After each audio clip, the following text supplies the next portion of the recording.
ओम शांति। आज हम 4 मार्च 86 की अव्यक्तवाणी सुनते हैं। आज की वाणी का सार है, सर्वश्रेष्ठ नई रचना का फाउंडेशन निस्वार्थ स्नेह। सर्वस्नेही बाप दादा बोले। आज बाप दादा अपने श्रेष्ठ आत्माओं की रचना को देख हर्षित हो रहे हैं। यह श्रेष्ठ व नई रचना सारे विश्व में सर्वश्रेष्ठ है और अति प्रिय है, क्योंकि पवित्र आत्माओं की रचना है। पवित्र आत्मा होने के कारण अभी बाप दादा को प्रिय हो और अपने राज्य में सर्व के प्रिय होंगे। द्वापर में भक्तों के प्रिय देव आत्माएं बनेंगे। इस समय हो परमात्मा प्रिय ब्राह्मण आत्माएं और सतयुग त्रेता में होंगे राज्य अधिकारी परम श्रेष्ठ देवी आत्माएं और द्वापर से अब कलयुग तक बनते हो पूज्य आत्माएं। तीनों में से श्रेष्ठ हो इस समय परमात्मा प्रिय ब्राह्मण सो फरिश्ता आत्माएं। इस समय की श्रेष्ठता के आधार पर सारा कल्प श्रेष्ठ रहते हो। देख रहे हो कि इस लास्ट जन्म तक भी आप श्रेष्ठ आत्माओं का भक्त लोग कितना आह्वान कर रहे हैं, कितना प्यार से पुकार रहे हैं। जड़ चित्र जानते भी आप श्रेष्ठ आत्माओं की भावना से पूजा करते, भोग लगाते, आरती करते हैं। आप डबल विदेशी समझते हो कि हमारे चित्रों की पूजा हो रही है।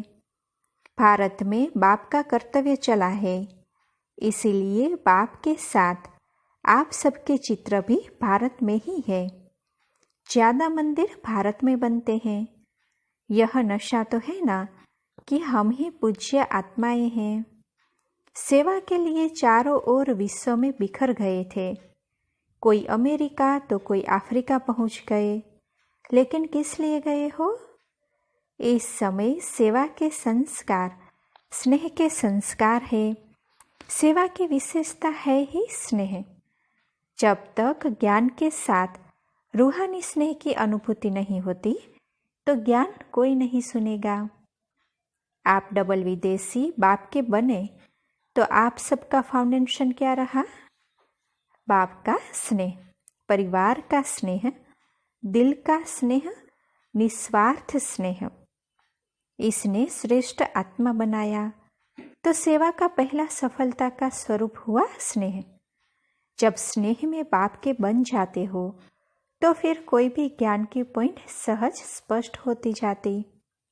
जो स्नेह में नहीं आता वह सिर्फ ज्ञान को धारण कर आगे बढ़ने में समय भी लेता, मेहनत भी लेता, क्योंकि उनकी वृत्ति क्यों, क्या, ऐसा, कैसे इसमें ज़्यादा चलती है। और स्नेह में जब लवलीन हो जाते तो स्नेह के कारण बाप का हर बोल स्नेही लगता। क्वेश्चन समाप्त हो जाते। बाप का स्नेह आकर्षित करने के कारण क्वेश्चन करेंगे तो भी समझने के रूप में करेंगे। अनुभवी हो ना, जो प्यार में खो जाते हैं तो जिससे प्यार है उसको वह जो बोलेगा उनको वह प्यार ही दिखाई देगा। तो सेवा का मूल आधार है स्नेह। बाप भी सदैव बच्चों को स्नेह से याद करते हैं, स्नेह से बुलाते हैं, स्नेह से ही सर्व समस्याओं से पार कराते हैं। तो ईश्वरीय जन्म का, ब्राह्मण जन्म का फाउंडेशन है ही स्नेह। स्नेह के फाउंडेशन वाले को कभी भी कोई मुश्किल बात नहीं लगेगी। स्नेह के कारण उमंग उत्साह रहेगा। जो भी श्रीमत बाप की है हमें करना ही है। देखेंगे, करेंगे, यह स्नेही के लक्षण नहीं। बाप ने मेरे प्रति कहा और मुझे करना ही है। यह है स्नेही आशिक आत्माओं की स्थिति। स्नेही हलचल वाले नहीं होंगे। सदा बाप और मैं, तीसरा न कोई। जैसे बाप बड़े ते बड़ा है, वैसे स्नेही आत्माएं भी सदा बड़ी दिल वाली होती है। छोटी दिल वाले थोड़ी थोड़ी बात में मूंझेंगे, छोटी बात भी बड़ी हो जाएगी। बड़ी दिल वालों के लिए बड़ी बात छोटी हो जाएगी। डबल विदेशी सब बड़ी दिल वाले हो ना। बाप दादा सभी डबल विदेशी बच्चों को देख खुश होते हैं। कितना दूर दूर से परवाने शमा के ऊपर फिदा होने पहुंच जाते हैं। पक्के परवाने हैं। आज अमेरिका वालों का टर्न है। अमेरिका वालों को बाप कहते हैं आ मेरे। अमेरिका वाले भी कहते हैं आ मेरे। यह विशेषता है ना। वृक्ष के चित्र में आदि से विशेष शक्ति के रूप में अमेरिका दिखाया हुआ है। जब से स्थापना हुई है तो अमेरिका को बाप ने याद किया है। विशेष पार्ट है ना। जैसे एक विनाश की शक्ति श्रेष्ठ है, दूसरी क्या विशेषता है? विशेषताएं तो स्थान की है ही, लेकिन अमेरिका की विशेषता यह भी है, एक तरफ विनाश की तैयारियां भी ज़्यादा है, दूसरी तरफ विनाश को समाप्त करने की यूएन भी वहाँ है। एक तरफ विनाश की शक्ति, दूसरी तरफ है सभी को मिलाने की शक्ति। तो डबल शक्ति हो गई ना। वहाँ सभी को मिलाने के लिए प्रयत्न करते हैं, तो वहाँ से ही फिर यह रूहानी मिलन का भी आवाज बुलंद होगा। वह लोग तो अपनी रीति से सभी को मिलाकर शांति का प्रयत्न करते हैं, लेकिन यथार्थ रीति से मिलाना तो आप लोगों का ही कर्तव्य है ना। वह मिलाने की कोशिश करते भी है, लेकिन कर नहीं पाते। वास्तव में सभी धर्म की आत्माओं को एक परिवार में लाना यह है आप ब्राह्मणों का वास्तविक कार्य। यह विशेष करना है। जैसे विनाश की शक्ति वहाँ श्रेष्ठ है, ऐसे ही स्थापना की शक्ति का आवाज बुलंद हो। विनाश और स्थापना साथ साथ दोनों झंडे लहरावे, एक साइंस का झंडा और एक साइलेंस का। साइंस की शक्ति का प्रभाव और साइलेंस की शक्ति का प्रभाव दोनों जब प्रत्यक्ष हो, तब कहेंगे प्रत्यक्षता का झंडा लहराना। जैसे कोई वीआईपी किसी भी देश में जाते हैं तो उनका स्वागत करने के लिए झंडा लगा देते हैं ना। अपने देश का भी लगाते हैं और जो आता है उनके देश का भी लगाते हैं। तो परमात्मा अवतरण का भी झंडा लहरावे, परमात्मा कार्य का भी स्वागत करे। बाप का झंडा कोने कोने में लहरावे, तब कहेंगे विशेष शक्तियों को प्रत्यक्ष किया। यह गोल्डन जुबली का वर्ष है ना। तो गोल्डन सितारा सभी को दिखाई दे। कोई विशेष सितारा आकाश में दिखाई देता है तो सभी का अटेंशन उस तरफ जाता है ना। यह गोल्डन चमकता हुआ सितारा सभी की आँखों में, बुद्धि में दिखाई दे। यह है गोल्डन जुबली मनाना। यह सितारा पहले कहाँ चमकेगा? अभी विदेश में अच्छी वृद्धि हो रही है और होनी ही है। बाप के बिछड़े हुए बच्चे कोने कोने में जो छिपे हुए हैं, वह समय प्रमाण संपर्क में आ रहे हैं। सभी एक दूसरे सेवा में उमंग उत्साह से आगे बढ़ रहे हैं। हिम्मत से मदद भी बाप की मिल जाती है। ना उम्मीद में भी उम्मीदों के दीपक जग जाते हैं। दुनिया वाले सोचते हैं यह होना तो असंभव है, बहुत मुश्किल है, और लगन निर्विघ्न बनाकर उड़ते पंछी के समान उड़ाते पहुंचा देती है। डबल उड़ान से पहुँचे हो ना, एक प्लेन, दूसरा बुद्धि का विमान। हिम्मत उमंग के पंख जब लग जाते हैं तो जहाँ भी उड़ना चाहे उड़ सकते हैं। बच्चों की हिम्मत पर बाप दादा सदा बच्चों की महिमा करते हैं। हिम्मत रखने से एक से दूसरा दीपक जगाते माला तो बन गई है ना। मोहब्बत से जो मेहनत कहते हैं उसका फल बहुत अच्छा निकलता है। यह सभी के सहयोग की विशेषता है। कोई भी बात हो, लेकिन पहले दृढ़ता, स्नेह का संगठन चाहिए। उससे सफलता प्रत्यक्ष रूप में दिखाई देती है। दृढ़ता कलराठी जमीन में भी फल पैदा कर सकती है। आजकल साइंस वाले भी रेत में भी फल पैदा करने का प्रयत्न कर रहे हैं। तो साइलेंस की शक्ति क्या नहीं कर सकती है। जिस धरनी को स्नेह का पानी मिलता है वहाँ के फल बड़े भी होते हैं और स्वादिष्ट भी होते हैं। जैसे स्वर्ग में बड़े बड़े फल और टेस्टी भी होते हैं। विदेश में बड़े फल होते हैं लेकिन टेस्टी नहीं होते।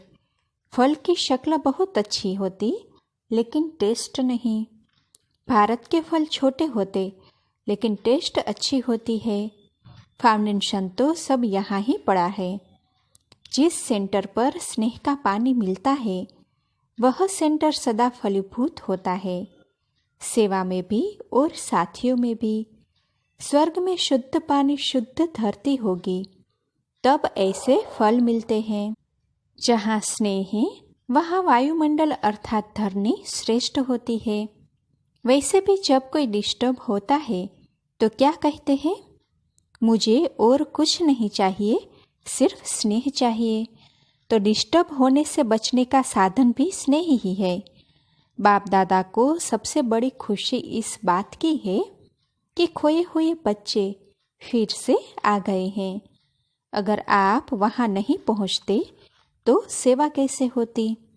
इसीलिए बिछुड़ना भी कल्याणकारी हो गया और मिलना तो है ही कल्याणकारी। अपने अपने स्थान पर सब अच्छे उमंग से आगे बढ़ रहे हैं और सभी के अंदर एक लक्ष्य है कि बाप दादा की जो एक आशा है कि सर्व आत्माओं को अनाथ से सनाथ बना दे, यह आस हम पूर्ण करेंगे। सभी ने मिलकर जो शांति के लिए विशेष प्रोग्राम बनाया है वह भी बहुत अच्छा है। कम से कम सभी को थोड़ा साइलेंस में रहने का अभ्यास कराने के निमित्त तो बन जाएंगे। अगर कोई सही रीति से 1 मिनट भी साइलेंस का अनुभव करे तो वह 1 मिनट का साइलेंस का अनुभव बार बार उनको स्वतः ही खींचता रहेगा। क्योंकि सभी को शांति चाहिए लेकिन विधि नहीं आती है, संग नहीं मिलता है। जबकि शांति प्रिय सब आत्माएं हैं तो ऐसी आत्माओं को शांति की अनुभूति होने से स्वतः ही आकर्षित होते रहेंगे।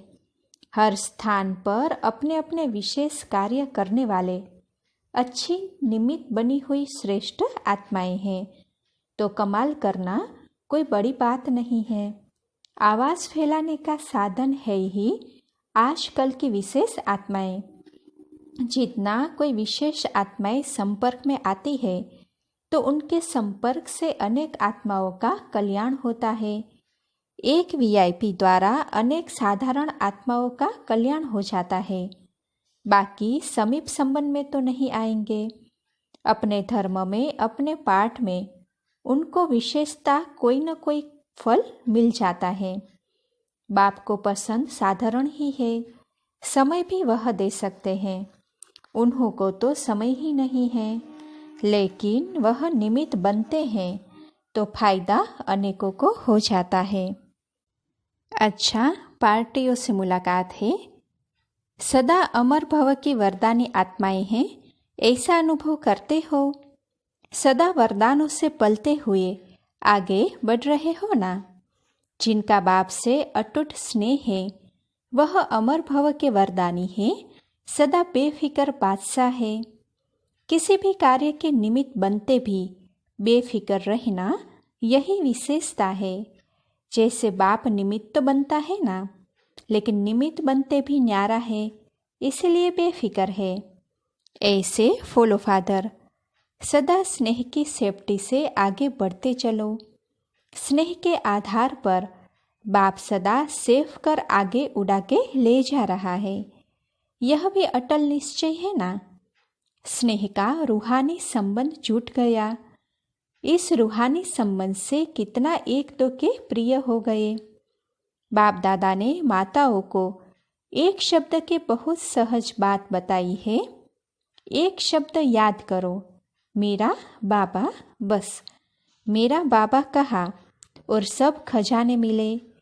यह बाबा शब्द की चाबी है खजानों की। माताओं को चाबियां संभालना अच्छा लगता है ना, तो बाप दादा ने भी चाबी दी है। जो खजाना चाहे वह मिल सकता है। एक खजाने की चाबी नहीं है, सभी खजानों की चाबी है। बस बाबा बाबा कहते रहो तो अभी भी बालक सो मालिक और भविष्य में भी मालिक। सदा इसी खुशी में नाचते रहो। अच्छा, ओम शांति।